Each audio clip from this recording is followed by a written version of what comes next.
그럼 오늘의 말씀을 함께 봉독하도록 하겠습니다. 이 기쁜 주일날 우리에게 주신 말씀은요, 이사야서 52장 7절에서 10절까지의 말씀입니다. 제가 갖고 있는 성경 구약 1032면에 있는 이사야서 52장 7절에서 10절까지의 말씀을 제가 봉독하도록 하겠습니다. 좋은 소식을 전하며 평화를 공포하며 복된 좋은 소식을 가져오며 구원을 공포하며 시온을 향하여 이르기를 내 하나님이 통치하신다 하는 자의 산을 넘는 발이 어찌 그리 아름다운가. 내 파수꾼들의 소리로다. 그들이 소리를 높여 일제히 노래하니 이는 여호와께서 시온으로 돌아오실 때에 그들의 눈이 마주 보리로다. 너 예루살렘의 황폐한 곳들아 기쁜 소리를 내어 함께 노래할지어다. 이는 여호와께서 그의 백성을 위로하셨고 예루살렘을 구속하셨음이라. 여호와께서 열방의 목전에서 그의 거룩한 팔을 나타내셨으므로 땅끝까지도 모두 우리 하나님의 구원을 보았도다. 아멘. 여러분들 인터넷 뉴스를 통해서 아시다시피 올해 7월 말부터 8월 초까지 도쿄에서 올림픽이 개최된다고 합니다. 4년이나 기다린 운동선수들, 아니 1년이 더 미뤄졌기 때문에 자신의 인생 가운데서 5년을 할애해서 기다린 그 모든 선수들이 안전하게 일정을 잘 소화하기를 기도하고 바랄 뿐입니다. 그런데 제가 이제 올림픽 이야기를 하려고 하는 것이 아니고요. 여러분들 올림픽의 꽃이라고 불리우는 종목이 무엇인지 아십니까? 올림픽의 꽃. 여러 가지가 많이 있을 수도 있지만 보통 올림픽의 꽃이라고 하면 마라톤을 꼽습니다. 당연히 모든 종목, 올림픽의 종목이 다 모두 힘들고 고되겠지만요, 그중 마라톤은 가장 고된 종목으로 뽑히는 종목입니다. 왜냐하면 마라톤의 이제 프로 선수들도요, 한번 풀코스를 완주하게 되면 그 2시간 남짓한 그 시간 가운데서 4kg가 빠진대. 4kg. 대단하죠. 여러분들 다이어트 하려면 마라톤 선수가 되면 될 것 같은데요. 그래서 경기 도중에 마라톤 선수들은 TV에 나오지는 않지만 실제로 기절하기도 합니다. 그리고 심장이나 신체적인 어떤 무리가 있기 때문에 잘 알려져 있지는 않지만 사망하는 경우도 종종 있다고 합니다. 그런데 이 마라톤은요, 이 기원전 490년 전, 그러니까 아테네와 페르시아의 마라톤 전투에서 유래한 것인데요. 이 마라톤 전투는 최강 페르시아, 그 앞에서 적은 병력으로 죽느냐 사느냐의 전쟁을 했던 아테네 그 마라톤의 전투에서 유래되었다고 합니다. 그런데요, 엄청난 전술로 적은 숫자로 아테네가 이겼습니다, 페르시아를. 그래서 이 승리의 소식을 조금이라도 빨리 전달하기 위해서 페이디피데스라는 아테네 그 병사가 40km, 약 40km에 걸리는 거리를 쉬지도 않고 달려가서 아테네까지 갑니다. 그리고 나서 우리가 승리했다, 아테네 시민이여 기뻐하라 라고 이렇게 외치면서 쉬지도 않고 달려온 나머지, 너무 지친 나머지 거기서 숨을 거뒀다는 이야기가 전해지고 있습니다. 물론 이 이야기는요, 각색된 거다, 여러 가지 많은 진위 여부를 따지는 이야기들이 있지만 그와는 별개로 어찌 됐던지 간에 이 소식을 두려워 떨고 있는 이 아테네 백성들을 생각하면서 승전 소식 하나를 위해서 생명을 걸고 뛰었다는 것은 이 조그마한, 우리가 이겼다라고 하는 이 작은 소식의 가치가 아테네 백성에게 있어서 얼마나 중요한 것인지 우리는 쉬이 짐작할 수 있습니다. 전쟁으로 인한 불안과 염려, 그리고 어떤 이는 아테네가 이제 페르시아가 완벽하고 정말 최강의 군대였거든요. 그러니까 좌절하고 이제는 우리는 끝났어 하고 자신의 인생을 포기할 법도 한 그때의 이 승전 소식은요, 아마 모든 아테네 백성들을 위로하고 그리고 또 다시 한번 살릴 수 있는 귀한 이야기지 않을까 한번 상상해 봅니다. 오늘 본문에도요 이 마라톤과 같이 승리의 소식을 전하는 한 전령의 이미지가 소개되고 있는데요. 올해 우리 청년부 국내 선교의 주제 말씀이기도 한 이 7절을 우리 다시 한번 한 목소리를 내어서 함께 읽어보도록 하겠습니다. 우리 7절 한번 같이 읽어보도록 하겠습니다. 시작. 좋은 소식을 전하며 평화를 공포하며 복된 좋은 소식을 가져오며 구원을 공포하며 시온을 향하여 이르기를 내 하나님 통치하신다 하는 자의 산을 넘는 발이 어찌 그리 아름다운가. 이 구절은요, 저희 이제 이수진 목사님과 이번 국내 선교를 위해서 어떤 말씀을 전할까요? 라고 이제 막 회의를 하고 있었어요. 그래서 저는 막 사도행전 찾아보고 이랬는데 이수진 목사님이 성령의 감동을 받더니 이사야 52장 7절 이래가지고 뭐 그렇게까지는 안 했는데 어쨌든 네, 한 번에 단번에 딱 이거 합시다 해서 느낌이 딱 와가지고 저희가 한 번에 정한 거거든요. 그런데 이 짧은 구절은요, 이사야가 책 전체를 통틀어, 그러니까 이사야서 전체를 통틀어 이사야가 백성들에게 전하고자 하는 핵심이 담겨 있는 구절입니다. 여기서 여러 가지가 나열되어 있어요. 좋은 소식, 평화, 구원, 하나님의 통치, 이 모든 말들은요, 이름만 다르지 다 같은 뜻을 함의한 말들입니다. 여러분, 이사야는요, 히브리어로 어떤 뜻이 있냐면요, 여호와는 구원이시다라는 뜻이 있습니다.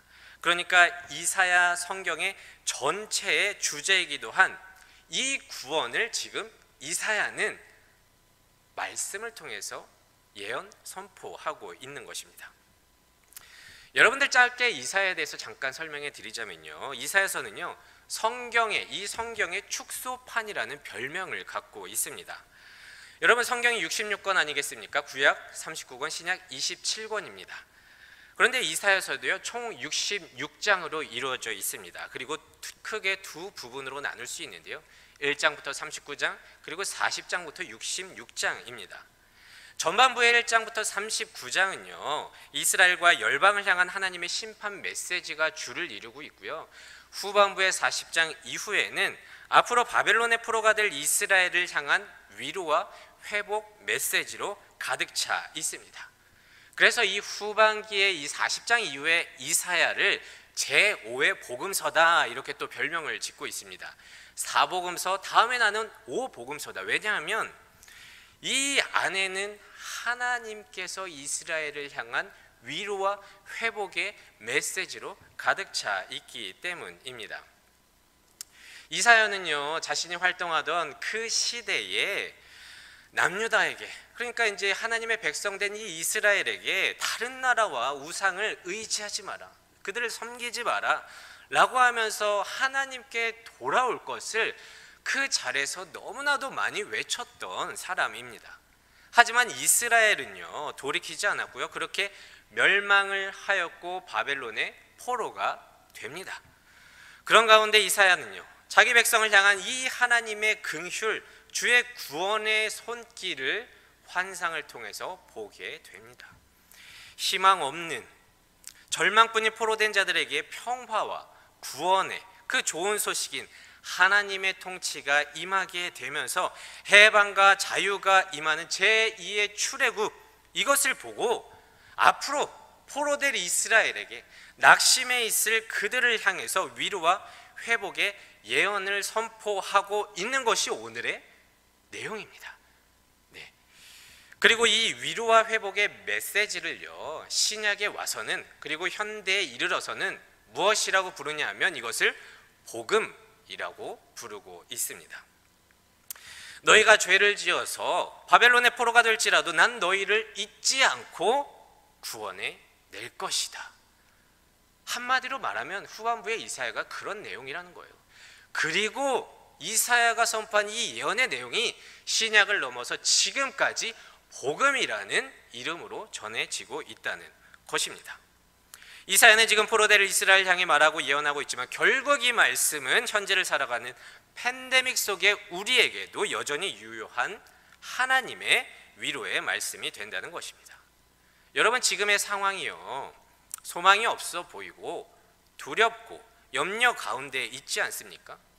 그렇지만 낙심하지 말라는 거예요. 포로될 이스라엘을 보며 끝까지 이 좋은 소식을 전달했고 들었던 이스라엘처럼 이 이사야의 핵심 메시지인 이 복음을, 이 좋은 소식을 오늘 7절을 중심으로 함께 묵상해 보고자 합니다. 그리고 이사야가 지금 이스라엘에게 앞으로 닥칠 그 상황들을 예언하면서 복음을 전하고자 했던 그 마음을 우리가 한번 느껴보고자 합니다. 먼저 다시 7절을 제가 한번 읽어보도록 하겠습니다. 7절입니다. 좋은 소식을 전하며 평화를 공포하며 복된 소식을 가져오며 구원을 공포하며 시온을 향하여 이르기를 내 하나님이 통치하신다 하는 자의 산을 넘는 발이 어찌 그리 아름다운가. 너무 유명한 말씀이죠. 이사야는요, 먼저 이 위로와 회복의 선포인 복음을 좋은 소식, 평화라고 표현하고 있습니다. 맞죠? 여기서 좋은 소식은요, 히브리어로 파사르라고 하는 단어인데요, 이 파사르는요, 직역하면 전쟁의 승리 소식이라는 뜻을 갖고 있습니다. 전쟁의 승리 소식. 그러니까 이 좋은 소식이라는 것은 전쟁에서 승리했다는 말이에요. 그런데 이 전쟁의 이야기를 끌고 왔다는 것이 참 많은 것을 함축하고 있습니다. 여러분, 이 복음, 좋은 소식이라는 것은 그냥 단순한 달달한 이야기가 아닙니다. 그냥 좋은 소식이야, 우리가 나 좋아질 거야, 이게 아니라 이것은 실제인 것이죠. 이들이 살아가는 실제라는 것입니다. 그리고 이것은 적과 싸워 승리한 값진 소식이라는 것입니다. 포로된 자들에게 있어서 제일 원하는 게, 듣고 싶은 게 뭐라고 생각하십니까? 자유, 해방, 이 땅의 평화가 아니겠습니까? 그래서 이 좋은 소식은요, 억누르는 세상 세력을 패퇴시키고 이제는 두려워하지 말라, 이제는 떨지 말라, 이제 평화, 샬롬이 임할 것이다 하고 새 힘을 주는 마라톤 전령의 승리 소식과 너무나도 닮아 있습니다. 그런데요, 이 승리의 소식도요, 전해지지 않는다면 이 좋은 소식이 되지 못하고 누리지도 못할 것입니다.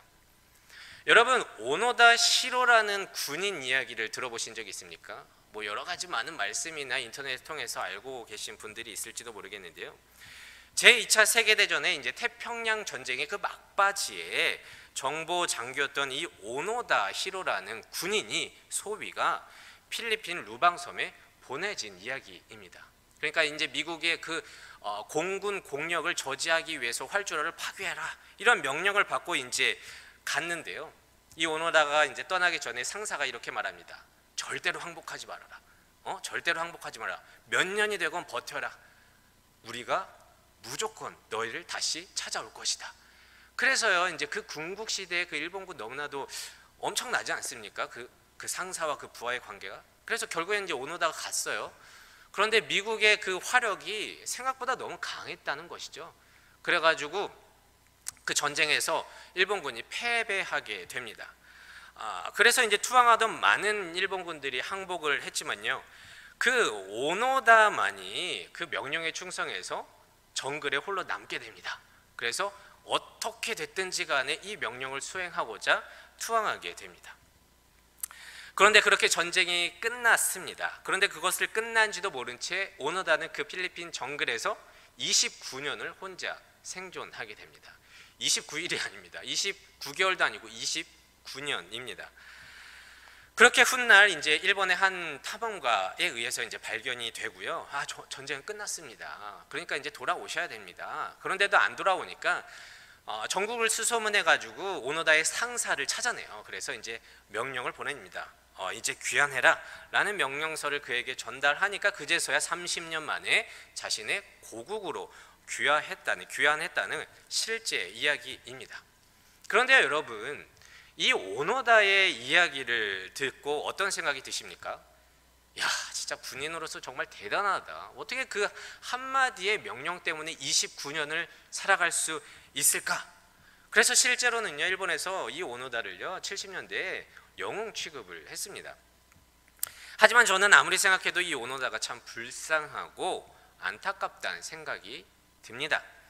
생각해 보세요, 여러분요. 일본은요, 그 오노다가 그렇게 살 동안 결국에는 전쟁에서 패배했지만 다시 한번 그 나라를 살리면서 그 당시에 최고 잘 사는 나라가 되었습니다. 그 어느 나라보다 윤택하고 평화롭게 모든 것을 누리면서 살았던 나라가 일본입니다. 그런데 동시대 살아가고 있는 오노다는요, 정글에서 언제 적들과 마주칠지 모르는 긴장감 속에서, 그리고 그 가운데에서 나의 고국에 가족들은 살아있으려나? 라고 생각하고 걱정하고, 또 지금 있는 곳에서 생존의 그 압박감과 스트레스 속에서 29년을 똑같이 살았다는 거예요. 한편에서는 윤택하게, 한편에서는 정말 긴장을 하면서 스트레스 받으면서 살았다는 거죠. 여러분, 이 오노다에게 있어서 일본의 패전은 승전 소식은 아니겠지만 그래도 전쟁이 끝나서 평화가 임했다는 소식을 듣지 못했습니다. 그래서 이 오노다는요, 인생의 반을 떨면서 살았다는 거예요. 즉, 이 좋은 소식을 듣지 못한 자의 삶이 이럴 수밖에 없을 텐데, 이게 또 우리들의 지금의 모습이지 않겠습니까? 여러분, 복음, 좋은 소식은요, 이 팟사르는요, 모든 두려움과 염려를 떨쳐내는 평화, 샬롬의 이야기입니다. 여러분, 우리는 전쟁을 겪어보지 못해서 이 팟사르의 승전 소식의 소중함을 잘 모릅니다. 가까이는요, 그래도 상상해 보자면 분단된 이 북한과 대치하고 있는 한국의 상황에서 군인들이 이제 군대를 가서 전방에 배치가 되지 않겠습니까? 늘 긴장 가운데에서 경계를 해야 됩니다. 그런데 이 군인들이 원하는 게 무엇일까요? 통일? 물론 통일도 있겠지만 제대입니다. 제대. 이렇게 긴장하고 떨리는 가운데서 경계서는 이런 삶이 싫다는 거예요. 어떻게 맨날 이렇게 떨면서 살아야 되냐 이거죠. 여러분, 부모님이요, 어린아이가 부모님이 이미 안방에 와 있는데 내 눈으로 보지 못해서 덜덜덜덜 떨고 있으면서 자기 방문을 열지 못하는 그런 어린아이와 같은 그런 모습도 상상이 되어집니다. 여러분, 그런데요, 이 팟사르 좋은 소식은요, 모든 싸움을 종식시킨 승리의 소식이자 평화를 부르는 샬롬의 소리인 것을 지금 이사야는 포로된 이스라엘을 바라보면서 다시 예언을 선포하고 있다는 거예요. 이것을 통해서 우리는 알 수 있습니다. 믿는 우리는요, 이미 승리하고 샬롬을 안고 살아가는 자들입니다. 그런데 우리는 지금 세상 속에서 항상 긴장하고, 누가 나를 또 공격하지 않을까? 여기서 어떻게 생존할 수 있을까? 긴장하고 두려움에 떨면서 살고 있지 않습니까? 그러면서 세상은 이렇게 나에게 말하는 것 같습니다. 너는 졌어. 포기해. 지금 바벨론의 논리대로 그냥 노예처럼 소망 없이 맨날 긴장하면서 우울하게 살아. 그런데 여러분, 우리 믿는 자의 인생과 신앙은 이기고 시작한다는 것을 꼭 잊지 말길 바랍니다. 그리고 여러분, 이 팟사르, 이 좋은 소식, 복음은요, 실제입니다. 실제이기 때문에 이것이 우리의 삶을 변화시킵니다. 하지만 요즘에는 이 팟사르를 잘 모르는 것 같아요. 주변의 우울감과 패배감에 어쩔 줄 몰라 힘들어하는 청년들을 자주 접하게 됩니다. 나는 사람들에게 뒤처져 있고, 그래서 지는 느낌이고, 그래서 불안하고 긴장하고 소망을 잃어가고 있습니다. 하지만요, 이것이야말로 딱 포로된 자의 모습 아니겠습니까? 뭘 해도 안 될 것 같은 무기력함, 자기자책. 하지만 하나님은 이미 바벨론, 세상을 이기셨고 이사야를 통해, 그리고 예수님과 그의 제자들을 통해 이 좋은 소식 팟사르를 전했고 지금도 이어지고 있습니다. 그렇기 때문에 이 전쟁과 같은 세상 속에서도 우리는 그래도 이 복음 때문에 떨지 않고 견디며 살아갈 수 있는 이유가 여기에서 오는 것입니다. 여러분, 이 팟사르, 좋은 소식을 여기서 들려지고 있는데 그게 내 마음 가운데서 믿어지고 있습니까? 다시 7절로 돌아와 복음이 무엇인지 더 살펴보도록 하겠습니다. 복음은요, 7절 좋은 소식과 평화래요. 팟사르와 평화래요. 그리고 바로 이어서 복된 좋은 소식을 가져오고 또 구원을 공포한다고 표현하고 있습니다. 좋은 소식이나 복된 좋은 소식이나 뭐 똑같은 말입니다. 여기에 복된이라는 단어가 추가되어 있을 뿐입니다. 그래서 반복 강조하고 있죠. 여기서 복된이라고 표현되는 이 부사는요, 히브리어로 토브라고 하는데요. 이 토브의 뜻은 좋은, 선한, 아름다운, 하나님이 갖고 있는 모든 긍정적인 이야기가 함축되어 있는 것이 토브입니다. 그러니까 이는 하나님이 세상을 창조하시고 보시기에 좋았다라고 했을 때 그 좋다라는 단어도 토브이거든요. 그렇다면 이 좋은 소식은 하나님이 인정하시는 극도의 좋음을 표현하는 토브로 수식되고 있는데요. 이는 그 바로 다음 구원과 연결됩니다. 이 복된 좋은 소식은 구원과도 똑같다는 거예요. 그런데 이 구원은요, 히브리어 원문으로 보면 뭐라고 써져 있냐면 예슈아라고 써 있습니다. 예슈아. 예슈아 뭐죠? 장차 오실 예수님입니다. 이 좋은 소식은, 이 복음은, 이 구원은 예슈아, 예수 그리스도를 말하고 있는 것입니다. 예수, 이 이름이 포로된 자에서 해방을 주며 생명을 살리는 극도의 선한 좋은 소식이라는 것을 지금 이사야는 알려주고 있는 것입니다. 여러분 혹시 과부, 예전 말로는 과부라고 하고 지금 뭐 미망인이라고 하는데요. 이 과부의 삶이 어떤지 아십니까? 슬픔을 수치할 수는 없겠지만 사람들이 말하기로는 자식을 잃은 것보다 배우자를 잃은 슬픔이요 제일 크다고 말을 하고 있습니다. 인생의 반을 같이 희노애락을 경험했던 그 사람이 사라진다는 것은 상상만 해도 끔찍하죠. 그런데 그 중에 제가 본 2명의 과부가 있는데요. 이 2명의 과부의 삶을 예수를 두고 참 극명하게 나뉘어집니다. 한 과부는요, 제 아버지 친구의 아내분, 그러니까 아주머니죠. 아주머니 되시고요. 그리고 또 한 명은 제 어머니입니다. 20년 전의 이야기인데요. 아버지의 친구분께서 저희 아버지보다 2년 더 일찍 세상을 뜨셨습니다. 그 아버지 친구분의 딸이 있었어요. 저랑 나이가 같은 딸이 있었는데 부모끼리 약속한 사이여서 이제 나중에 이제 성인이 되면 잘 만나서 뭐 이렇게 결혼시키자, 뭐 옛날에 그런 이야기가 있지 않습니까? 실제로 그게 있었어요. 그렇게 좋은 관계를 유지하고 있었는데 아버지의 친구분이 이제 갑작스럽게 돌아가시게 되면서 저희 관계는 없던 일이 되었고, 뭐 지금도 그렇고 뭐 그렇게 연락이 끊겼습니다. 그런데 또 왜냐하면 그쪽 아주머니께서 남편을 잃은 슬픔과 그 충격과 시리에 빠지면서 우울증과 그리고 불규칙한 삶의 패턴으로 인해서 건강이 무너지게 됩니다. 그래서 여기 배, 왼쪽인지 오른쪽인지 모르겠지만 배에 배설 주머니를 채우게 되었기 때문에 그 관계가 끊어지게 되었습니다. 사람들은요, 이 소식을 듣고 안타까운 일이지만 그렇게 돼도 뭐 어쩔 수 없다, 얼마나 슬프면 그러겠냐 라고 이렇게 여길 수도 있겠지만 이게 세상의 한계라는 것이죠. 과연 돌아가신 아주머니가 이렇게 되는 것을 원했을까? 라고 생각하면 저는 그렇게 생각하지는 않습니다. 그리고 나서 2년 후에 저희 어머니의 차례가 되었는데요. 지금 돌아보면 참 은혜인 것이 그 아주머니처럼 돼도 어쩔 수 없는 상황이거든요. 왜냐하면요, 반평생을 함께한 남편도 잃었잖아요. 그런데 그 어려운 시기를 함께하면서 돌봐주셨던 우리 어머니의 베스트 프렌드 권사님도 같이 이제 암에 걸리셔서 생명을 잃게 됩니다. 하지만요, 저희 어머니는 배설 주머니를 찾지 않았습니다.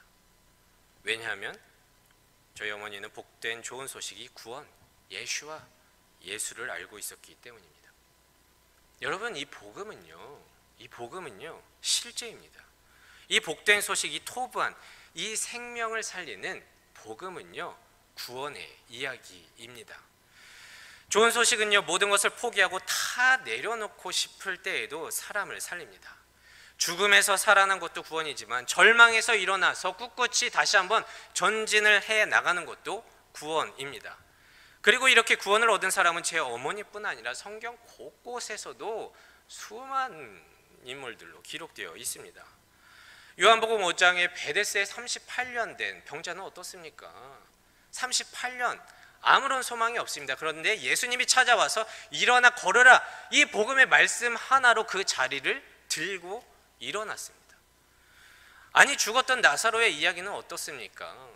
죽은 지 4일이 지났습니다. 자연적으로 죽어도요 3일 동안은 어떻게 살아나지 않을까라는 이런 문화적인 관습이 있는 그 이스라엘 가운데서 4일이라는 것은 완전히 죽었다는 거예요. 그런데 예수님은 나사로야 일어나 나와라 했을 때 나사로는 살아서 나옵니다. 여러분, 이거는요 실제라니까요. 성경에서 나오는 어떤 기적의 이야기야 나와 상관없는 이야기가 아니라 실제로 사람을 살리는, 지금도 여전히 우리 어머니처럼 다시 한번 삶을 살아가게 하는 구원의 이야기가 복음이라는 것입니다. 여러분, 혹시 이 가운데서도 제 어머니와 같이 모든 걸 포기하고 싶을 정도의 상황에 처한 사람들이 있을지도 모르겠습니다. 그렇지만 여러분, 여기에 복된 소식, 지금 이 말씀을 통해서 이 복된 소식, 파사르, 토브한 이 구원의 소식이 지금 여기에서 예수와 예수 그리스도의 이름으로 흘러가고 있습니다. 여러분, 그래서 기도하셔야 됩니다. 이 복된 소식을 듣게 하시고 구원에 이르는 믿음을 허락해 달라고 기도하셔야 합니다. 왜냐하면 이 구원, 이 복된 소식이 나를 살리기 때문입니다. 조금만 더 볼까요? 다시 7절입니다. 이 복음은요 좋은 소식과 평화이며 복된 좋은 소식이며 구원이라고 말했는데요, 마지막으로 이렇게 또 표현하고 있어요. 시온을 향하여 이르기를 내 하나님이 통치하신다 라고 선포하는 자의 산을 넘는 발이 어찌 그리 아름다운가, 이렇게 표현하고 있습니다. 마지막으로 이 복음은요 하나님이 통치하신다는 소식입니다. 지금 예언의 하나님의 백성이 잔혹한 바벨론의 군주에 의해서 포로된 상태 아니겠습니까? 그런데 이사야는 이 바벨론의 통치가 영원할 것이 아니라 이제는 바벨론에서 벗어나 하나님이 하나님이 다스릴 것이라고 이들에게 위로하면서 격려하면서 예언으로 선포하고 있는 것입니다. 이게 무슨 뜻입니까? 해방입니다. 자유입니다. 신분의 변화입니다. 이제는 바벨론의 노예가 아닌 하나님 나라의 백성이 된다는 말입니다. 여러분, 어디에 다스림, 누구의 통치를 받느냐에 따라 그 삶은 180도 변화되게 되었습니다. 달라지게 되어 있어요. 여러분, 출애굽의 바로 애굽 왕의 통치를 받는 자들은 어떻습니까? 여러분들 읽어서 아시겠지만요, 남자아이들은 태어나자마자 날강에 버려져야 돼요. 그리고 장년들은 채찍을 맞으면서 벽돌을 계속 구워야 되고 국고성을 지어야 됩니다. 쉴 수가 없습니다. 내가 아무리 그렇게 하고 싶지 않아도 체제를 뒤엎을 힘도 없을 뿐더러 반항은 곧 죽음을 불러일으키게 되어 있습니다.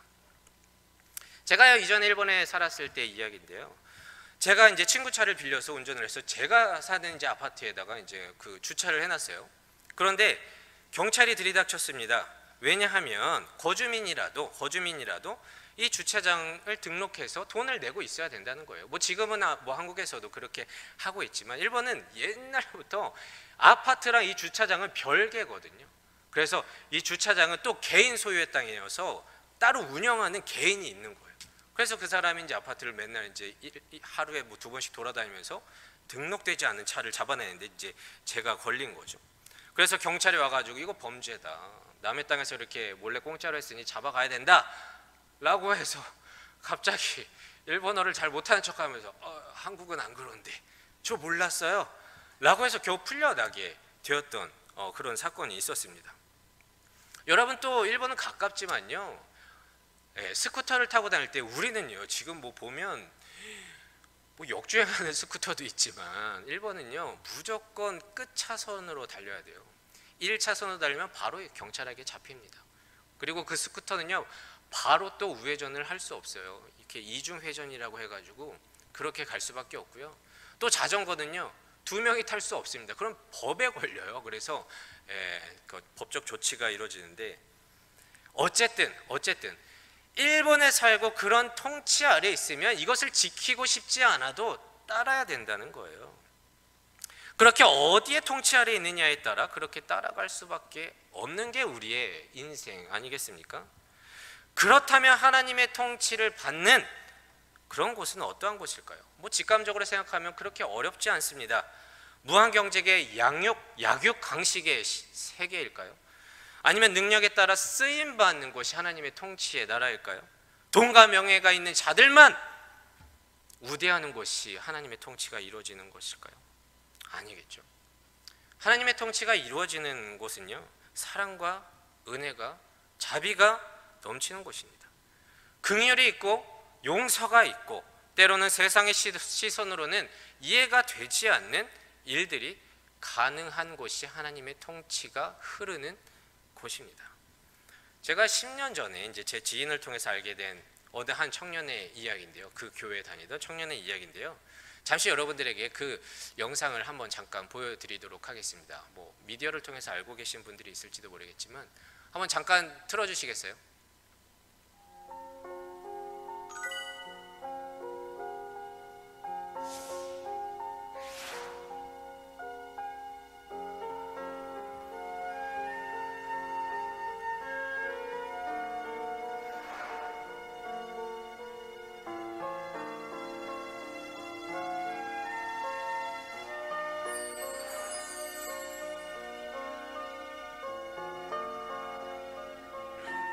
네, 김운유라는 여자 청년의 이야기입니다. 11번의 수술로 폐가 손상되어서 외부의 도움 없이 호흡을 할 수 없다고 합니다. 영상 보니까 여기 뭐 공기 주머니를 이렇게 계속 하죠. 이것을 쉬지 않고 일정한 압력으로 해야지 이 청년이 살아갈 수 있다는 거예요. 이것을 이제 엠브라고 부르는데요.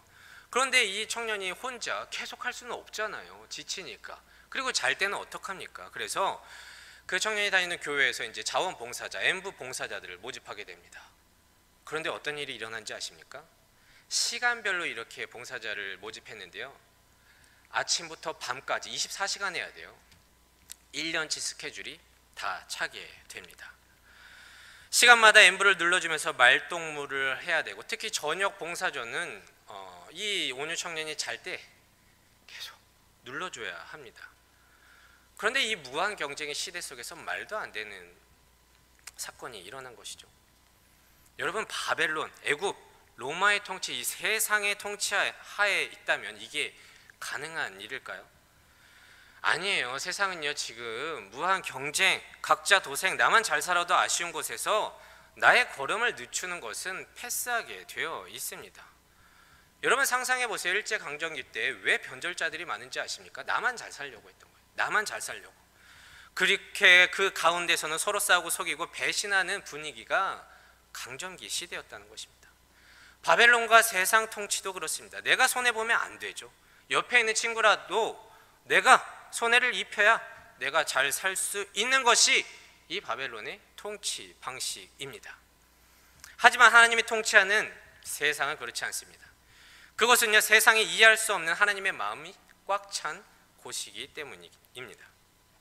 그래서 여러분, 복음은요, 세상의 통치가 아니라 하나님의 통치가 실현된 기쁨의 이야기가 흐르는 곳입니다.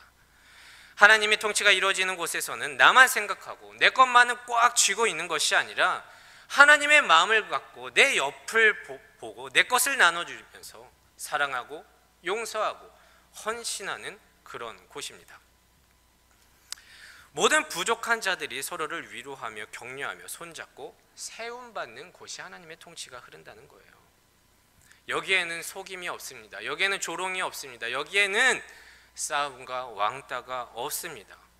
오로지 샬롬 가운데에서 용서가 있고 공의와 정의가 넘칠 뿐입니다. 그리고 이것이 복음이라는 것입니다. 그런데 우리는 이것을 알지만 아직 모르는 사람이 있다는 것입니다.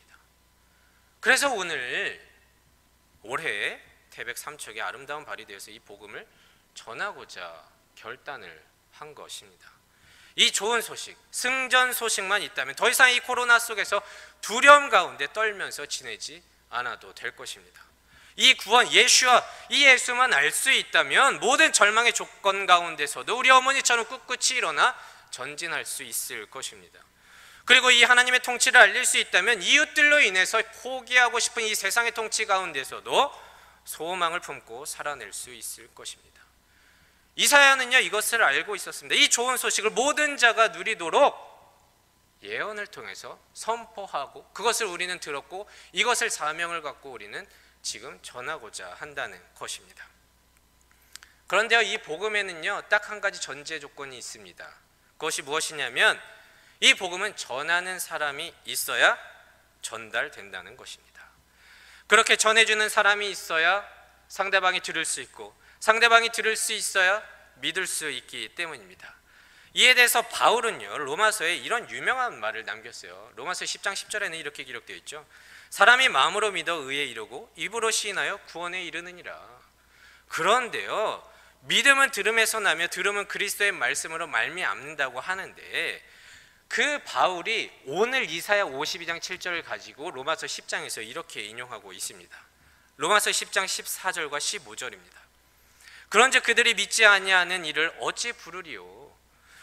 그리고 듣지도 못한 이를 어찌 믿으리요? 전파하는 자가 없이 어찌 들으리요?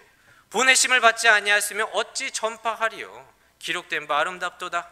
좋은 소식을 전하는 자들의 발이여 함과 같으니라. 그러니까 전하는 자가 없으면 이 구원이 애초에 성립이 안 된다는 거예요. 여러분, 지금 여기에 있는 우리들도 누군가가 전해 주었기 때문에, 누군가가 아름다운 발이 되어서 전해 주었기 때문에 이 자리에 앉아 있지 않겠습니까? 누군가가 누군지는 모르겠지만 하나님이라는 이름을 알려주어서 우리가 하나님을 인식해서 하나님에게 관심을 가진 거 아닙니까? 그리고 누군가가 우리에게 교회 이야기를 들려주어서 교회가 뭔지 하고 찾아왔고 믿음을 얻게 된 거 아니겠습니까? 우리 모두는요 혼자서 믿은 자들이 아니라 누군가의 아름다운 발에 의해서 복된 소식을 듣고 이 코로나 속에서도 절망하지 않고 담대하게 살아가고 있는 것 아니겠습니까? 그래서 올해 아름다운 발이 되고자 합니다. 그럼에도 불구하고 목사님 조금 불안하지 않습니까? 이 코로나로 걱정하시는 분들이 있는 줄로 압니다. 네, 당연히 이 상황을 무시하면서 하자고 하는 게 아닙니다. 단지 허용된 범위 내에서 하나님이 맡겨주신 그 사명을 이것을 변명되고 뒤로 제쳐두지 않길 바란다는 것입니다. 저는 이 복음을 얘기할 때마다 예전 20년 전 우리 아버지 얼굴이 계속 떠오릅니다. 제 아버지가 이제 앞에서 헐떡헐떡 대고 있어요. 119에 전화를 했죠. 119면 뭐 3분 안에 5분 안에 온다고 생각하지 않습니까? 25분이 걸리는 거예요. 25분. 그래서 그 소방관과 잠깐 언쟁이 있었는데 이 승전 소식 때문에 떨지 않고 살 수 있는 사람, 이 구원 때문에 모든 것을 포기할 그 순간에서 꿋꿋이 일어날 수 있는 사람, 이 하나님의 통치 소식 때문에 다시 한번 내가 이 땅 가운데서 살아갈 수 있는 사람이 내 가족이라면, 그게 나라면 안전할 때 오세요. 나중에 오세요. 이게 가능할까? 오늘의 제목입니다. Beautiful Fit. 전하는 자가 없다면 들을 수 없고, 들을 수 없다면 믿을 수 없고, 믿을 수 없다면 누릴 수 없습니다. 그런데 이 복음은 포로된 이스라엘을 해방시키는 구원이 되듯이 당연히 지금을 살아가는 우리도 우리를 살리는 생명이 될 것입니다. 여러분, 복음은요, 이 좋은 소식은요, 계속 말씀드렸듯이 승전 소식입니다. 팥살입니다. 평화입니다. 샬롬입니다. 이 하나님이 통치한다는 것은 이제 세상과는 다른 정말 해방과 자유의 사랑과 자비가 넘치는 곳입니다. 그런데 전하는 발이 없으면 결코 전해지지 않는 게 이 복음입니다. 그래서 여러분, 올여름 저희들 안전하게 이 선교의 마음을 갖고 이 영혼을 살리는 이 생명의 마음을 품고 올해 태백 삼척으로 나아가고자 합니다. 여러분, 오늘의 말씀이 내 말씀이 되어 하나님 저를 그 땅 가운데 보내주시옵소서. 그렇게 기도하면서 나아갈 수 있는 우리 모두가 되기를 진심으로 소망합니다. 오늘의 말씀을 묵상하면서 빛을 들고 세상으로 이 찬양 함께 하도록 하겠습니다. 우리여 주가 주신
기도하길 원합니다.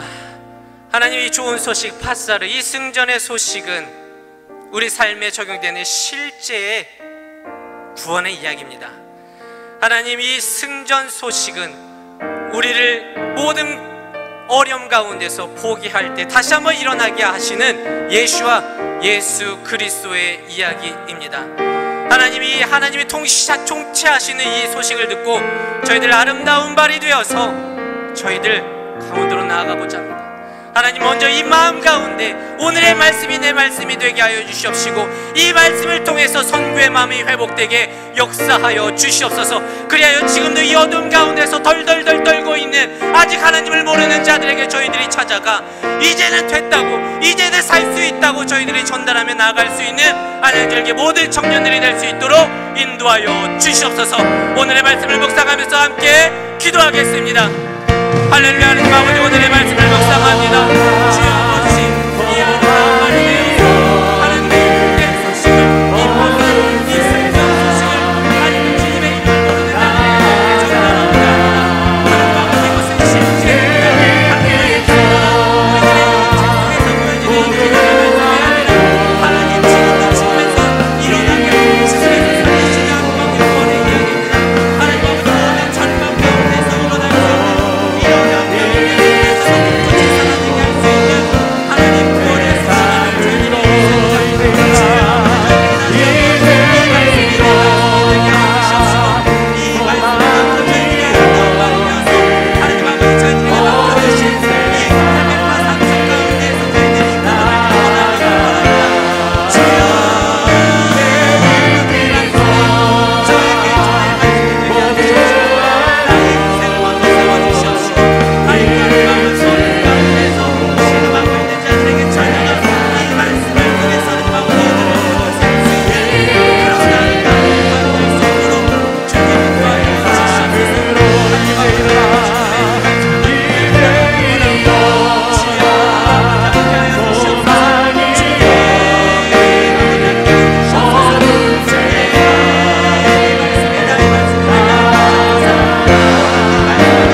우리 안양제일교회 청년부와 또 21년도 저희들에게 맡겨주신 이 선교를 위해서 함께 마음을 다해서 기도하기를 원합니다. 하나님, 먼저 우리 안양제일교회 청년부 모든 영혼들을 주님께서 위로해 주시고 격려해 주시고 새해 허락하여 주시옵소서. 세상의 통치 가운데서 지쳐있을 우리들에게 하나님의 말씀으로 다시 한번 일으켜 세워주시옵시고, 그 구원의 복음의 소식 때문에 다시 한번 일어나 주께 맡겨주신 사명을 온전히 감당할 수 있는 청년 모두가 될 수 있도록 인도하여 주시옵소서. 또 하나님 아버지, 코로나 가운데서도 주님의 보호하신 그 안전한 가운데서 저희들 이 선교의 사명을 감당하고자 하오니 준비하는 모든 손길들 주목하여 주시옵시고, 모든 청년들의 마음 가운데 선교의 마음을 회복시켜 주시옵시고, 주님께서 저희들에게 맡겨주신 이 지상 명령을 저희들이 기꺼이 기쁨으로 감당할 수 있는 안양교회 청년부 되게 하여 주시옵소서. 다시 한번 우리 청년부를 위해서 또한 우리 선교를 위해서 함께 기도하겠습니다.